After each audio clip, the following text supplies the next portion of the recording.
Michael Joseph Jackson, born August 29, 1958, and rumored to have died June 25, 2009.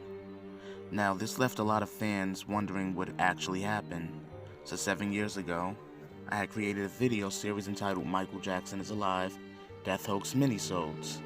Now, some fans had agreed with my point of view, and some fans didn't.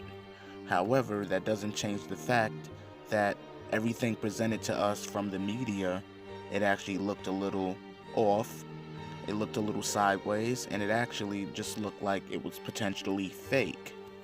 Now, if you haven't seen some of my previous videos about this subject, please go back and check them out. There's a whole playlist about it on my YouTube channel, and we can go forth from there.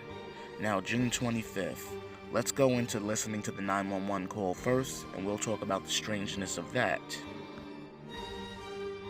Fire paramedic 33, what is your emergency? Yes, sir. I need an ambulance as soon as possible, sir. Okay, sir. What's your address? It's 100 North Carrollwood Drive, Los Angeles, California, 90077. You said Carrollwood? Carrollwood Drive, yes. Yes. Okay, sir. What's the phone number you're calling from? Okay, sir. And what's the problem? Exactly what happened? Sir, we have a gentleman here that needs help, and he's not breathing yet. He's not breathing, and we're trying to pump him, but he's not breathing, sir. Okay, how old is he? He's 50 years old, sir. 50, okay. He's unconscious, he's not breathing? Yes, he's not breathing, sir. Okay, and he's not conscious either? No, he's not conscious, sir. Okay. All right, is he on the floor? Where's he at right now? He's on the bed, sir. He's on the bed. Okay, let's get him on the floor. Okay. Okay, let's get him down to the floor. I'm going to help you with CPR right now, okay? We need him. Yes, we're already on our way there. We're on our way. I'm going to do as much as I can to help you over the phone. We're already on our way. Did anybody see him? Yes, we have a personal doctor here with him, sir. Oh, you have a doctor there? Yes, but he's not responding to anything. No, he's not responding to CPR or anything, sir. Oh, okay. Well, we're on our way there. If your guys are doing CPR and you're instructed by a doctor, he has a higher authority than me, and he's there on scene. Okay. Did anybody witness what happened? No, just the doctor, sir. The doctor's been the only one here. Okay, so the doctor see what happened? Doctor, did you see what happened, sir?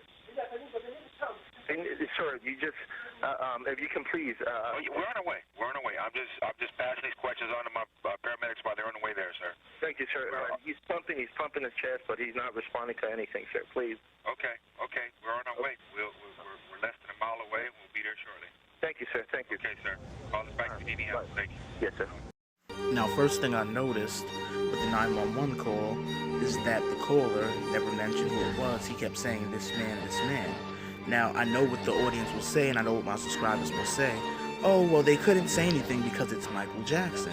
However, if they had said it was Michael Jackson to the 911 operator, he would have received help a lot faster, preventing this death that they said happened on June 25th, 2009. Now, next thing I noticed was the 911 caller says to the dispatcher that there is a doctor present. Now, this doctor is actually a licensed cardiologist at the time. Now, this doctor's name was Conrad Murray, who served as Michael Jackson's doctor during his time when he was rehearsing for the This Is It tour, which was supposed to be his final concert tours, period. Now back to the second thing that I noticed in the 911 call. Now, the caller mentions there's a doctor in the room, Assistant Michael. Now, that doctor happens to be a cardiologist named Conrad Murray. Now, as a cardiologist, you think he would have basic CPR knowledge where he would have pulled Michael out of the bed and onto the floor. Now, to do proper CPR, you would actually need to have a hard surface under the person while you're doing chest compressions so the blood and the air can circulate properly through the person's body. CPR should be conducted on hard, firm surfaces, but there was a physician in the room that was doing CPR on the bed. A hard surface is critical for proper CPR. A hard surface is critical for proper CPR. A hard surface is critical for proper CPR, so the patient's heart can be compressed effectively between the breastbone and the spinal column. When Michael's given CPR in his bed, he's simply being pushed down into the mattress. The compressions can't squeeze his heart enough to pump blood to the brain and other organs. Now, over the years, there's been 3 seasons of Michael Jackson's Alive Death Hoax videos posted to my YouTube channel, and I've watched and viewed the comments, and a lot of fans would agree to disagree with there definitely being a difference between Michael Jackson the man and the King of Pop. The King of Pop is who we knew him as musically. Michael Jackson was still a man, and he was a man who actually wanted a different life for himself outside of the music industry that he despised so much. June 25th was that day that he made his move to actually get out of this industry alive before they actually decided to kill him. On June 25th, 2009, that was the day that we mourned the King of Pop. Michael Jackson was still alive, the day that the body, quote-unquote, was being transferred to the LA County Coroner's Office. Now, back in 2009, everyone had noticed once this video surfaced to the news media of the helicopter carrying Michael's body, the body had moved. Now, everyone was convinced that this may have possibly been Michael Jackson hiding under that sheet before it actually landed. Now, once the helicopter actually landed to meet the coroner van, as soon as they start pulling the body out, it looks normal shape like an actual body may be under there. However, as soon as they begin to roll it towards the van itself, the body shape slims down and it changes shape in full. Now look again and you'll see what I'm talking about.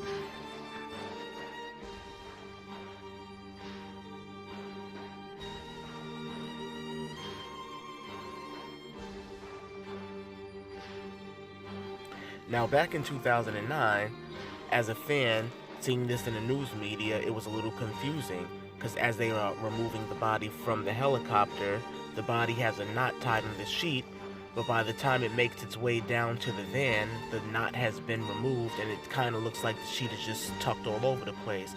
How did they do that? The magic of TV and editing, because this situation in particular is not real as well. This situation was chopped, edited, and screwed and played on TVs worldwide as Michael got into the coroner's van and prepared for his escape. That same day on June 25th, this video had surfaced of a man appearing to be Michael Jackson getting out of a coroner van. Now, people said that this was staged, this wasn't Michael Jackson, but me, I was never totally convinced. I'm still not convinced to this day in 2018 that this was not Michael Jackson. I believe this is Michael Jackson, and Michael Jackson is definitely alive.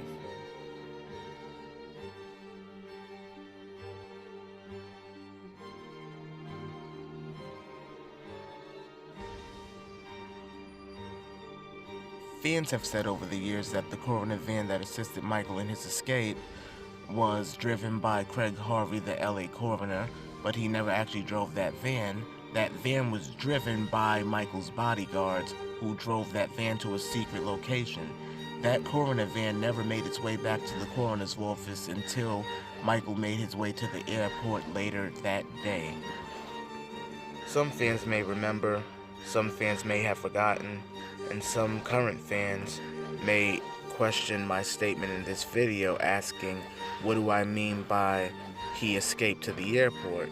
Well, in 2009, Michael's brother Jermaine had conducted an interview with Fox stating that Michael had made his way to the airport. What did he mean by that in particular?